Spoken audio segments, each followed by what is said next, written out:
Top 20 fourth wall breaks in movies. It's over. It's over. He's looking at us. Go home. Welcome to Watch Mojo. No, we want to and still today watch we're counting ya. down our picks for the top 20 Deadpool, fourth wall breaks in Margot film. Robbie. It's over. Go home. Oh, he used the same one. Oh, you're expecting a teaser for Deadpool 2. Well, we don't have that kind of money. For this list, we're looking at the Yes, most creative Margot Robbie. instances in cinema where characters addressed or acknowledged Hulk, for example. She-Hulk, actually, not Hulk. She-Hulk in She-Hulk. She-Hulk. Internet, why are you doing this to me in today? cinema where characters addressed or acknowledged the audience watching at home or in the theater. We'll save breaks in animated films for another list. Which of these fourth wall breaks impressed you the most? Let us know in the comments. Number 20. It must be some kind of hot tub time machine. We all know the feeling when a character says the name of the movie or TV show they're in. Oh boy, I usually only get this excited when they say the title of a movie in the movie. I'm telling you, these drug dealers represent a clear and present danger to the United States.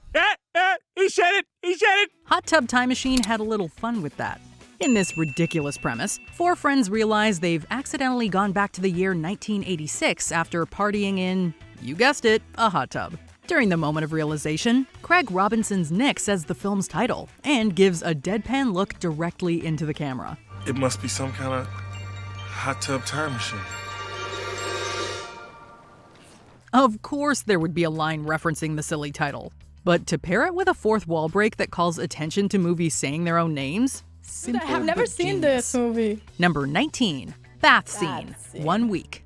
Fourth wall breaks have been in cinema longer than many may realize. Although it wasn't the first to do so, this Buster Keaton film features one of the earliest and most memorable instances. Where's in the the scene, door? co-star Sybil Seeley's character takes a bath and drops her soap on the floor. As she gives a knowing smile to the camera, a hand covers the lens so we can't see her reach out of the tub.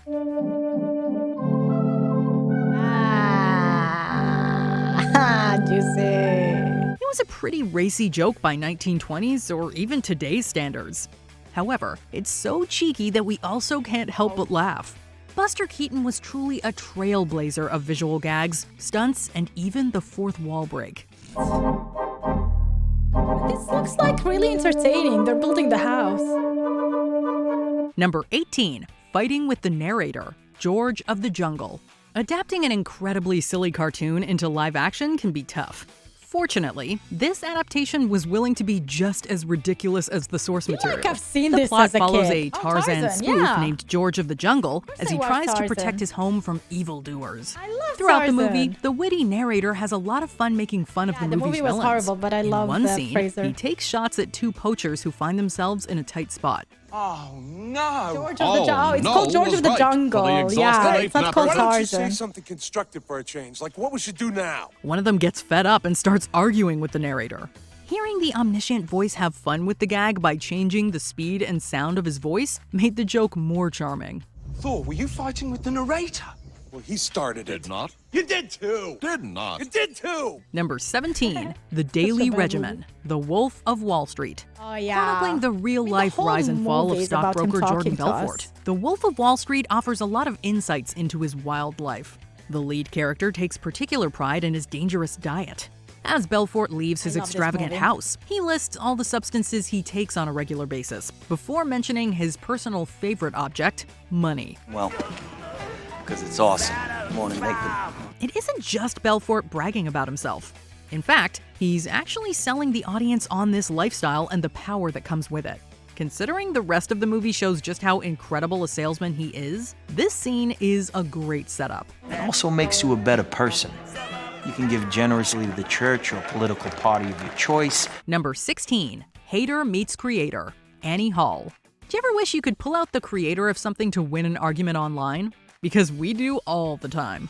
But even in the pre-internet days, it would have been a godsend. Annie Hall taps the name into of that this, satisfaction. this producer, As Alvy and actor? Annie stand in a movie line, an obnoxious patron behind them begins to loudly state his opinions. Alvy gets so annoyed that he complains to us, and Woody surprisingly, Allen, yeah. the pretentious filmgoer hears Bad him. guy. What do you do when you get stuck on a movie line with a guy like this behind you? Wait a minute, why can't I It's just give my maddening. opinion? This is a free country? The man tries to tell Alvy that he's entitled to his opinions on the ground that he teaches a class on media theorist Marshall McLuhan. Hilariously, Alvy then pulls McLuhan into the shot to tell him he's wrong. I heard what you were saying. You know nothing of my work. You mean my whole fallacy is wrong. How you ever got to teach a course in anything is totally amazing. Number 15, Hulk to the Rescue, Gremlins 2, Hulk? The New Batch. For my this sequel, the filmmakers yet again let a pack of vicious gremlins loose on an unsuspecting community. But how do you top the mayhem of the original? With a massive fourth wall break, of course. During their rampage, the film itself messes up and it's revealed that they broke into the audience's theater and tampered with the projector. After a mother and employee complain, the theater's manager enlists the help of world-famous wrestler Hulk Hogan. Oh my god, yeah, let's go. We all know him. Yep. Now? Okay, you guys, listen up. People paid good money to see this movie. All it takes is some light threatening to get things back on track. With an apology from the man himself and a promise that it won't happen again, Gremlins 2 proceeds. Well, if I were you, I'd run the rest of Gremlins 2 right now.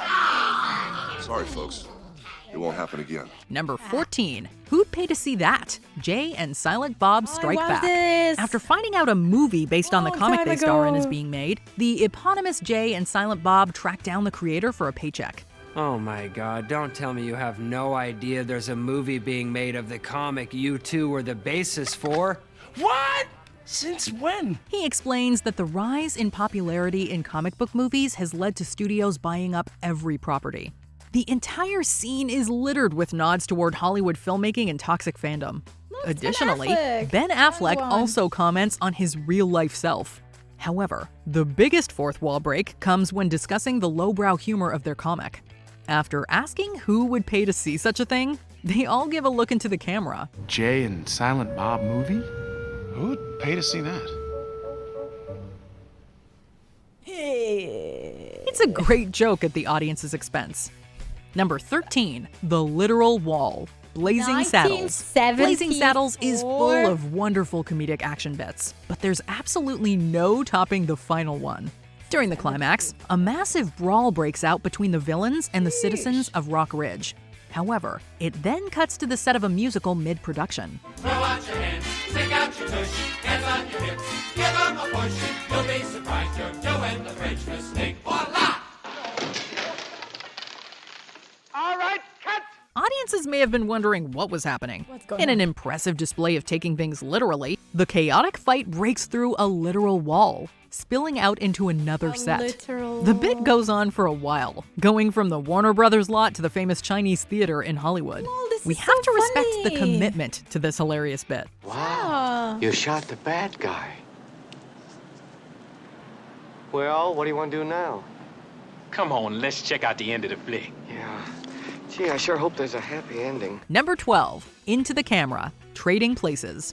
While the fourth wall break in this classic comedy is small, it never fails to elicit a chuckle. Oh my god, After he two never wealthy ages. commodity brokers start arguing over nature versus nurture, they decide to perform an experiment. You'd have to put him in the wrong surroundings, of course, with the worst sort of people. I mean real scum, Randall. We've done it before. They agree to force two men from I watched opposite this as a backgrounds to kid, I switch remember, places and yeah. see how it affects them. While Eddie Murphy's Billy Valentine is taking the place of one of their wealthy employees, the two teach him about commodities in an extremely condescending manner. The comedian can't help but give a perfectly timed look into the camera when they really treat him as a simpleton. Pork bellies, which is used to make bacon, which you might find in a bacon and lettuce and tomato sandwich. It was a smart way to let the audience know that he is extremely clever. Number 11, How to Wrap Things Up. Kiss Kiss Bang Bang. Robert Downey Jr.'s Harry mainly narrates this Christmas murder mystery. However, there are a few instances in which he addresses the audience directly. Okay, I was a bad narrator again, because the kid at the beginning was the magician, right? That was me. I don't want to put this on you, but some detectives, if you've been paying attention, I mean, I shouldn't have to... The most memorable comes at the very end. With the story wrapping up, Harry sits in front of a camera and struggles with how to end the movie. He's then rudely Oh my God, I'm interrupted by spoiled. Val Kilmer's Perry, whom Harry now works for. I would say that this movie is about friendship.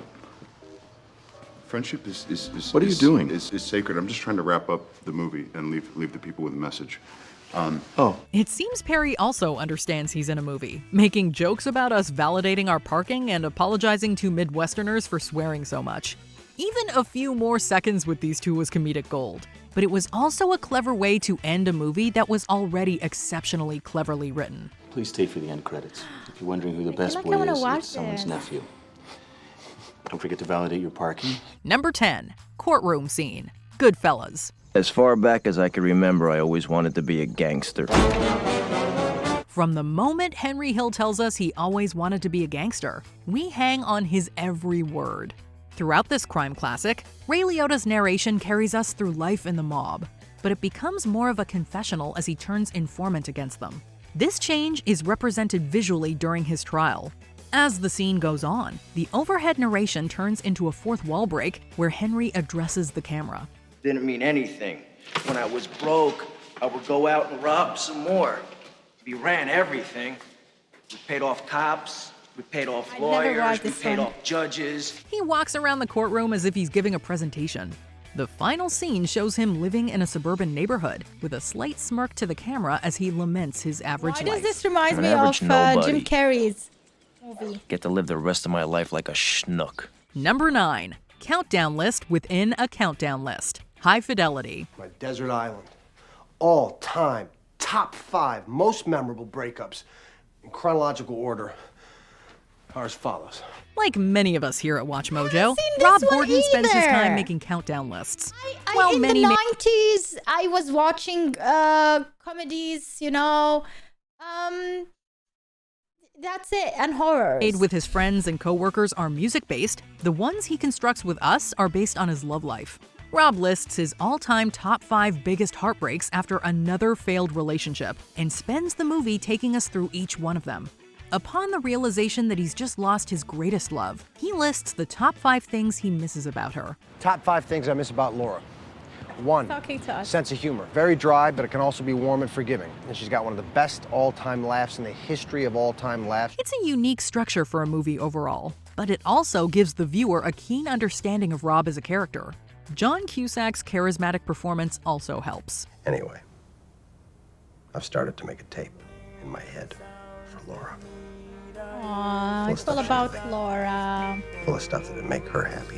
Number 8. Celebrity Cameos. The Big Short. 2015. Since it focuses on specific details about a major mid-2000s U.S. financial crisis, The Big Short uses a lot of complex watched this terminology one. that the average viewer might not understand. The filmmakers apparently saw this coming and It's good. implemented the most creative way they could think of to explain things. Whenever a complicated topic comes up, it cuts to a celebrity who explains the topic in a way the viewer can understand. So people who are watching and think that I won't lose will make a side bet. Now this is the first synthetic CDO. I love Selena Gomez. I bet you 50 million she wins. At one point, Selena Gomez plays blackjack with economist Richard Thaler to explain synthetic CDOs. This is also how we get to see Anthony Bourdain use a fish analogy to explain collateralized debt obligation. But one of the most memorable scenes there sees you Margot go. Robbie educate audiences while taking a bath. Here's Margot Robbie in a bubble bath to explain. Basically, Louis Rainieri's mortgage bonds were amazingly profitable for the big banks. Number 7. A little bit about Tyler Durden. Fight Club. Tyler also works Fight sometimes Club is at the such an bank. amazing movie. You have to watch Investment it. Hotel. Although Edward Norton narrates Fight Club, one key scene has him speak directly to the camera. And that is to tell us about the day-to-day life of enigmatic future antagonist Tyler Durden. One of Tyler's jobs as a projectionist allows him to splice racy frames into family-friendly films. While the rest of us were sleeping, he worked. He had one part-time job as a projectionist. He points out cue marks, which he calls cigarette burns, the signal for projectionists to switch a film reel. This clever moment ties to other blink and you'll miss them moments within the film. More interestingly, before actually meeting him, there are several images of Tyler spliced in throughout the film. Oh my God. And like the movie says, Nobody knows that they saw it, but they did. Number 6. Choose your own ending. Wayne's World. Wayne's World has plenty of creative fourth wall breaks. As a The kid. product placement scene is nothing short of genius. Well, that's where I see things just a little differently. Loved it. Contract or no, I will not bow to any sponsor. No shit. Just looked at us with Pizza Sorry, you Hut feel that way. sponsor. But nothing in the movie is as astounding and YouTuber absurd before as its YouTube. endings. Yes, plural. Sponsored After the by- heroes pull off their crucial broadcast, everything goes horribly wrong. Garth even dies. Why, God? Naturally, it's an incredibly dissatisfying conclusion, and the duo appears to turn back time for a do-over. As if. As if we'd end the movie like that. Yeah. Let's do the ScoobyDoo ending. Good call. Next is the silly ScoobyDoo conclusion, in which Old Man Withers is unmasked as the real villain. Why, it's Old Man Withers, the guy who runs the haunted amusement park. Finally, it's the mega happy ending in which everything is resolved and everyone, including the villain, gets their happy Such a ending. weird It's a movie. great joke that lets them find the conclusion they wanted. Isn't it great that we're all better people?